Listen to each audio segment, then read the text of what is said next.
নমস্কাৰ মৰমৰ ছাত্ৰ-ছাত্ৰীসকল, যোনসকল ছাত্ৰ-ছাত্ৰীয়ে নেকি 2026 চনত অৰ্থাৎ এই বছৰ মেট্ৰিক পৰীক্ষা দিছে তেওঁলোকৰ বাবে এই ভিডিঅ'টো বহুতেই গুৰুত্বপূৰ্ণ হ'ব। আৰু ইতিমধ্যে ঘোষণা কৰা হ'ল তোমালোকৰ মেট্ৰিক পৰীক্ষাৰ ৰিজাল্টৰ date. HSLC 2026 result will be declared. আৰু এইবাৰ মেট্ৰিক পৰীক্ষাৰ্থীয়ে পূৰ্ণতাকৈ ৱেবছাইটত চাব পাৰিব নিজৰ নিজৰ ৰিজাল্ট, এই 2026 চনৰ মেট্ৰিক পৰীক্ষাৰ ৰিজাল্ট। আৰু সেইদিনা ৰাতিপুৱা 10:30 তোমালোকে নিজৰ নিজৰ মোবাইল ফোনতে ৰিজাল্ট তোমালোকে চাব পাৰিবা। তোমালোকৰ ৰিজাল্ট আৰু কেবিনেট মুখ্যমন্ত্ৰী বৃহৎ ঘোষণা আৰু তোমালোকৰ ৰিজাল্ট কেনেকৈ চাব লাগিব, কোনটো ৱেবছাইটত চাব লাগিব, আৰু এইবাৰ তোমালোকৰ ৰিজাল্টসমূহ পূৰ্ণতাকৈ ৱেবছাইটত দিয়া হ'ব। আছাম ষ্টেট স্কুল এডুকেশ্যন বৰ্ডৰ ফালৰ পৰা লগতে এটা মোবাইল এপো মুকলি কৰিছে আৰু তোমালোকে আগতীয়াকৈ সেই এপটো ডাউনলোড কৰি ৰাখিব পাৰিবা।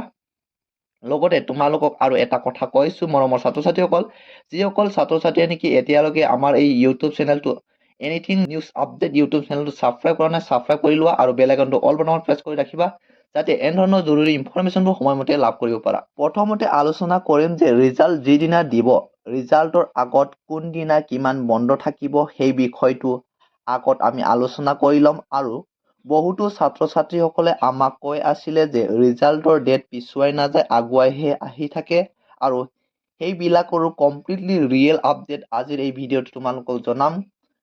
আগতে তোমালোকে চাই লোৱা ৰিজাল্ট কোনদিনা দিব আৰু পুৱা 10:30 ঘোষণা কৰা হ'ব। এতিয়া তোমালোকক প্ৰুফৰ সহায়ত দেখুৱাই দিম যে এপ্ৰিল মাহত তোমালোকৰ ৰিজাল্টটো ডিক্লেয়াৰ কৰিব, কিন্তু এপ্ৰিল মাহত তোমালোকৰ কেইদিনমান বন্ধৰ লিষ্ট থাকিব সেই কথা আগত আলোচনা কৰি ল'ম। আৰু ইয়াতে মই তোমালোকক বন্ধৰ লিষ্ট লৈ আহিছোঁ, চাই লোৱা তোমালোকে। এপ্ৰিল মাহৰ 3 তাৰিখে তোমালোকৰ থাকিব গুড ফ্ৰাইডেৰ বন্ধ থাকিব, আৰু এপ্ৰিল মাহৰ 14 তাৰিখে তোমালোকৰ বহাগ বিহুৰ বন্ধ থাকিব, আৰু এপ্ৰিল মাহৰ 15 তাৰিখেও তোমালোকৰ বহাগ বিহুৰ বন্ধ থাকিব, আৰু তাৰপিছতে আছে 16 এপ্ৰিলতো তোমালোকৰ বহাগ বিহুৰ বন্ধ থাকিব। তাৰপিছত এপ্ৰিল মাহৰ 18 তাৰিখত তিথি অফ দামোদৰ দেৱৰ কাৰণে বন্ধ থাকিব, আৰু এপ্ৰিল মাহৰ 21 তাৰিখত ছাতি সাতখিনীৰ কাৰণে বন্ধ থাকিব। যিয়ে নহওক কিয় ছাত্ৰ-ছাত্ৰীসকল, ইতিমধ্যে আছাম ষ্টেট স্কুল এডুকেশ্যন বৰ্ডৰ ফালৰ পৰা অফিচিয়েলি নটিচ এখন আহি পৰিছে। তোমালোকে শেষলৈ ভিডিঅ'টো চাবা। আজিৰ এই ভিডিঅ'ত তোমালোকক 15টা ৱেবছাইট যিটো নেকি মেট্ৰিক পৰীক্ষাৰ ৰিজাল্ট দিব সেইটো তোমালোকক জনাম, সেইকাৰণে ভিডিঅ'টো শেষলৈকে চাবা। আৰু তোমালোকে ইয়াতে চোৱা যে ইয়াতে উল্লেখ কৰিছে Assam state school education board অৰ্থাৎ ASSEB division 1 Bamunimaidan Guwahati 781021 notice খনৰ নাম্বাৰো ইয়াত উল্লেখ কৰা আছে। নটিচখন চোৱা। This is hereby notified for information of all candidates who appeared in the Higher School Leaving Certificate Examination 2026 conducted by the ASSEB অর্থাৎ Assam State School Education Board Division 1 during the month of February-March 2026 that their result will be declared through the results grades in PDF format and the roll number of the candidates who are declared pass will be provided therein।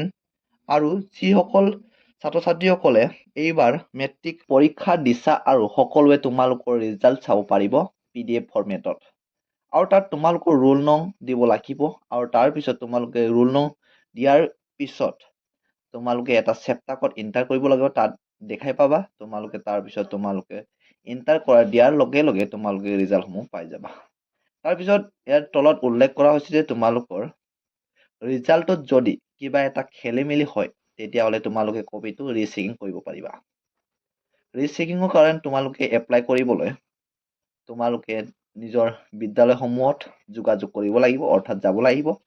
আৰু তোমালোকে তলত চোৱা 1 number উল্লেখ কৰা হৈছে যে ইয়াতে মই তোমালোকক উদাহৰণ হিচাপে তোমালোকক দেখুৱাই দিছোঁ যে ইয়াতে ৰোল নং দি কিনে এণ্টাৰ কৰিব লাগিব, তাৰপিছত ইয়াৰ নম্বৰটো তোমালোকে এক্সাম্পল দিয়া হৈছে।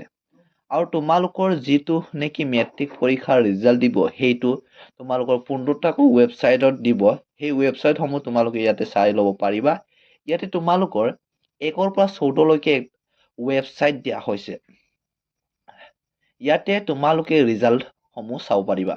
আৰু শেষত তোমালোকে 15 নম্বৰত এটা মোবাইল এপ বুলি তোমালোকে দেখা পাইছা এইটো প্লে ষ্টৰত গৈ তোমালোকে ডাউনলোড কৰিব পাৰিবা এতিয়াই পিছতো কৰিব পাৰিবা একো নাই সব মৰমৰ ছাত্ৰ ছাত্ৰীসকল আজিৰ এই ভিডিঅ'টোত তোমালোকৰ বাবে হেল্পফুল হৈছেনে যদি হৈছে ভিডিঅ'টো এটা লাইক কৰিব আৰু ভিডিঅ'টো বন্ধুবৰ্গত শ্বেয়াৰ কৰিব যাতে তেওঁলোকেও গম পাওক আৰু লগতে আমাৰ এই চেনেলটো যদি ছাবস্ক্ৰাইব কৰা নাই তেন্তে চেনেলটো ছাবস্ক্ৰাইব কৰি লোৱা কাৰণ আমি এইটো চেনেলত এন ধৰণৰ মেট্ৰিক হওক বা হাই ছেকেণ্ডাৰী হওক ইয়াৰ আমি ভিডিঅ' আকাৰে ইনফৰমেশ্যন ভিডিঅ'বোৰ তোমালোকলৈ আগবঢ়াই থাকোঁ আজি ভিডিঅ'টো সকলোকে চোৱাৰ বাবে ধন্যবাদ